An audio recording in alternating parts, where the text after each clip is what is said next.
Burma में अगर मुसलमानों को मारा जा रहा है तो वजह क्या है? क्या उनका कसूर है कोई कि उन्होंने कोई डाका डाला है, उन्होंने कोई किसी का नुकसान किया? सिर्फ ये है वो मुसलमान है। फलस्तीन में मारे जा रहे हैं, वजह क्या है? मुसलमान है। और अफगानिस्तान के अंदर हमला हुआ, मारे जा रहे थे, क्या है? मुसलमान है। शाम के अंदर मारे जा रहे हैं, मुसलमान है। आज हमारे मुल्क पर आपको इल्म होना चाहिए, कभी पढ़ें आप लोग, केमिस्ट्री भी पढ़ ली है, बायोफिजिक्स पढ़ ली है, कभी मुल्क के हालात भी पढ़े। ये आपको जब कर्जा दिया जाता है, जनाब वाला कर्जा देते हुए बैरूनी ताकतें आपको कर्जा देते हुए ये तय करवाती हैं क्या कि तुम्हारे पास जो ज़खायर हैं जमीनी, तुमने उनकी खुदाई करके उनको निकालना नहीं है।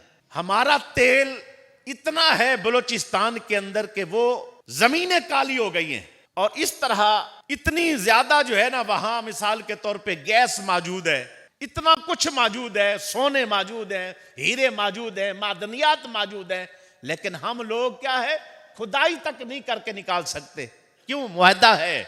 पता है जिस वक्त इस कौम को रोटी से हटा दिया गया, टेंशन रोटी की खत्म हो गई, उस दिन ये कौम पूरी दुनिया पे राज कर जाएगी। सूरह आले इमरान में ये जो काफिरों के साथ मुसलमानों का गिरोह टकराया बदर के अंदर, इसको कुरान कहता है कद काना लकुम आयतुन फी फियतैन।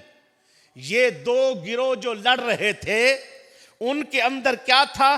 फियतुन तुकातिलु फी सबीलिल्लाह, एक गिरोह मुसलमानों का था जो अल्लाह की रजा के लिए जिहाद कर रहा था, व उखरा काफिरतुन, जो दूसरा था वो गिरोह काफिरों का था। अब ये जो मुसलमानों का लड़ना है काफिरों के साथ, फरमाया ये अल्लाह की निशानी है। क्या निशानी है भाई? इससे तुम्हें रहनुमाई मिलेगी। कुरान की आयत रहनुमाई देती है, कुरान की आयत तुझे अंबिया का तज़किरा बताती है, कुरान की आयत तुझे पिछलों के वाकयात बताती है, कुरान की आयत तुझे रहने सहने का ढंग बताती है, जिंदगी गुजारने का तरीका बताती है। फरमाया ये सहाबा ने जो जंग बदर की है मेरे नबी के साथ मिलकर काफिरों के साथ, ये भी अल्लाह की आयत है, निशानियों में से निशानी है। वो क्या है? एक दौर आएगा तुम एटमी पावर होकर भी सर नीचा करके पड़े होगे, और फिर याद करना जिनके पास सिर्फ 8 घोड़े होंगे, 313 बंदे होंगे, मुकाबले में 1000 आ जाएंगे, खाने के लिए उनके पास कुछ नहीं होगा, वो ऊंट खाते होंगे ज़िबा कर करके, और ये खजूर के चंद टुकड़ों पर, और वो खाकर पहुंचते लकड़ियां हाथ में पकड़कर जिहाद करेंगे।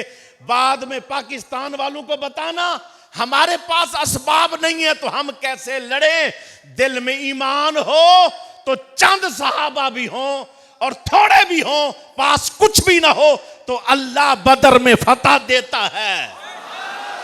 और फिर क्या कहा सूरह आले इमरान के अंदर 123 नंबर आयत के अंदर, वलकद नसरकुमुल्लाहु बिबद्र, अल्लाह ने बदर में जाने वालों की खुद मदद फरमाई।